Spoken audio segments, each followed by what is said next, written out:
فرش التراب يضمني وهو غطاء. الحمدللہ وحدہ والصلاة والسلام علی من لا نبی بعدہ. اللہم صلی وسلم علی نبی محمد صلی اللہ علیہ وآلہ وسلم. دنیا کے اندر صرف ایک فکر بڑی مجھے کھائی جاتی ہے کہ دنیا جو ہے وہ سب سے زیادہ آ جائے، اور جو کام مجھ سے پیچھے رہ جاتا ہے وہ ہے آخرت کا. دنیا سے میں پیچھے نہیں رہنا چاہتا، لیکن آخرت سے اللہ معاف کرے میں پیچھے رہتا ہوں. جیسے میں نے یہ سمجھ لیا کہ یہ دنیا ہمیشہ رہنے والی ہے اور میرے پاس رہے گی. اللہ رب العالمین نے قرآن مقدس کے اندر یہ ایک اعلان بھی فرمایا الہاکم التکاثر، غفلت میں رکھا تجھے بغتات کی ہرس نے، حتیٰ زرتم المقابر، کہ تم نے جا دیکھی قبریں. زندگی کیا ہے اور ہم کیا کر رکھے ہیں؟ اللہ نے ہمیں کس مقصد کے لیے اس دنیا کے اندر بھیجا؟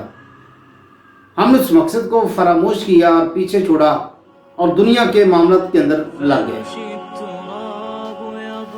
یہ ایک معاملہ ہے دنیا کا. ایک بادشاہ تھا، میں یہاں ایک مثال کوٹ کرنا چاہتا ہوں، صرف بات جو ہے اس کو سمجھانے کے لیے.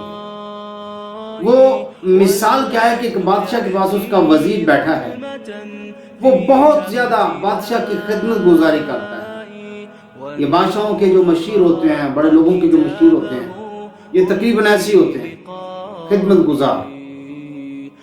تو بادشاہ سے سوال کے اندر کچھ مانگا، اور مانگا کیا ہے کہ بادشاہ سلامت، میرا بھی دل چاہتا ہے کہ اتنی بڑی آپ کی خوبصورت بادشاہت ہے، تو اس بادشاہت کے اندر سے مجھے بھی کچھ عنایت فرمایا جائے.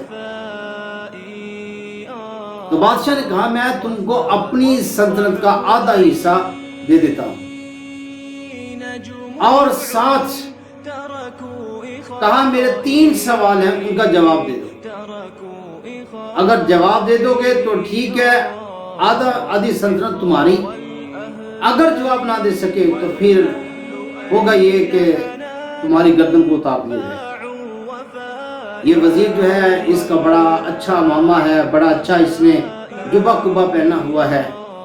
بادشاہ نے جب یہ بات کہی، یہ رنگت اڑ گئی پریشانی کے عالم کے اندر کہ کیا بنے گا. ایک طرف تو خوشی کا عالم ہے کہ آدھی بادشاہت مل رہی ہے، اور دوسری طرف حالت یہ ہے کہ موت کا پروانہ مل گیا.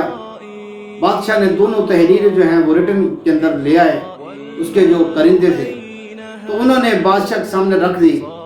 اب اس وزیر کو 3 سوال دے دیے. یہ وزیر بڑا پریشان ہے، کیا کروں. اسے پہلی رات لوگوں کو بلایا، داناؤں کو بلایا اور سیانے سیانے لوگوں کو بلایا. سوال بادشاہ کے جو 3 تھے آگے رکھے، لیکن کوئی جواب نہ ملا. 1 منتھ کا، 1 ماہ کا اس کو جو ہے ٹائم دے دیا گیا. اب اس نے سب سے پوچھا، لیکن وہ 3 سوالوں کے جواب نہیں مل رہے تھے. اس نے دوسرے دن بندوں کو بڑھایا، لیکن سوالوں کے جواب پھر نہ ملے. اب اس کو بس ایک ہی فکر پڑ گئی کہ کہیں کچھ اور مسئلہ نہ بن جائے. تو اس نے گھر گھر، بستی بستی، نگر نگر گھومنا شروع کر دیا، کہیں سے ان 3 سوالوں کا جواب ڈھونڈا. بس دن رات ایسے گزرتے رہے.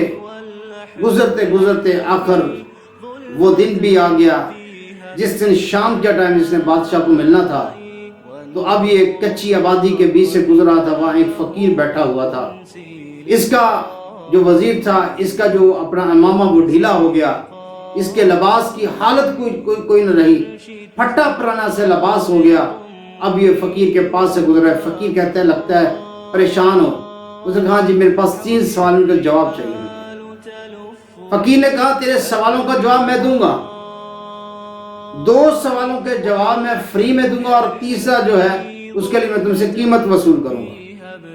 اس نے کہا ٹھیک ہے میں قیمت دے دوں گا، لیکن مجھے 3 سوالوں کے جواب چاہیے. اس نے کہا پوچھو، پہلا سوال پوچھو، کیا ہے تیرا پہلا سوال؟ اس نے کہا جی میرا پہلا سوال یہ ہے کہ دنیا کے اندر سب سے بڑی جو حقیقت ہے وہ کیا ہے؟ تو فقیر نے کہا موت جو ہے وہ سب سے بڑی حقیقت ہے. اگر پوری دنیا کو لے لے، کمیونسٹ آپ کو ایسے مل جائیں گے جو توبہ نعوذ باللہ من ذالک، جو خدا کو نہیں مانتے لیکن موت کو مانتے. ان کا موت سب سے بڑی حقیقت ہے.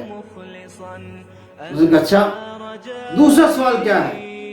اس نے کہا جی زندگی کا دھوکہ کیا ہے؟ اس نے کہا یہ جو زندگی ہے جس کے اوپر بھاگ رہے ہیں یہ سب سے بڑا دھوکہ ہے. ان کا اچھا تو تیسرے سوال کا جواب سے پہلے قیمت ہے. اس فقیر کے پاس ایک کتا تھا، کتا دودھ پی رہا تھا. انہوں نے کہا جی قیمت کیا ہے؟ انہوں نے کہا وہ کتے کا جو بچا دودھ ہے نا وہ تم پی لو.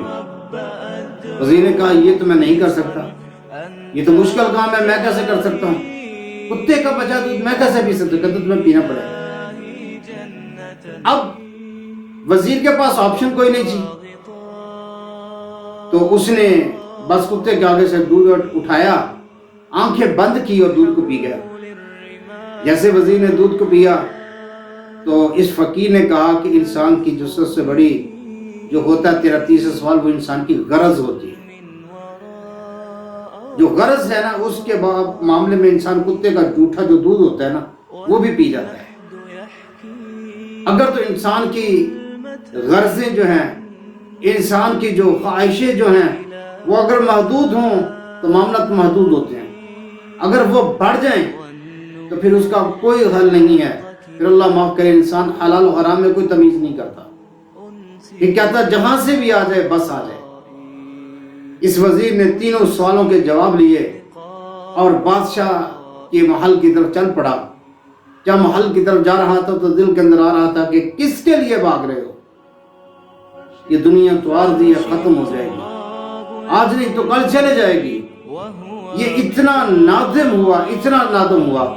ادھر بادشاہ کا محل شروع ہوا اور ادھر اس کی موت ہو گئی اور یہ محل کے دروازوں کے اندر مر گیا. میرے بھائیو دنیا کی حقیقت کیا ہے کبھی ہم نے جاننے کی کوشش ہی نہیں کی. جس سے ہم اس دنیا کی حقیقت کو جان گئے خدا کی قسم اس سے ہم کامیاب ہو جائیں گے. اللہ سے دعا ہے کہ اللہ سانس ٹوٹنے سے پہلے، موت آنے سے پہلے اللہ ہمیں توبہ کی توفیق دے اور اللہ ہمیں جو صحیح حق کا راستہ ہے اللہ ہمیں اس پہ چلنے کی توفیق دے اور اللہ ہمیں موت بھی اس حق کے راستے کے اوپر دے جس پر چل کر لوگ کامیاب ہوتے ہیں. وما علینا الا البلاغ المبین.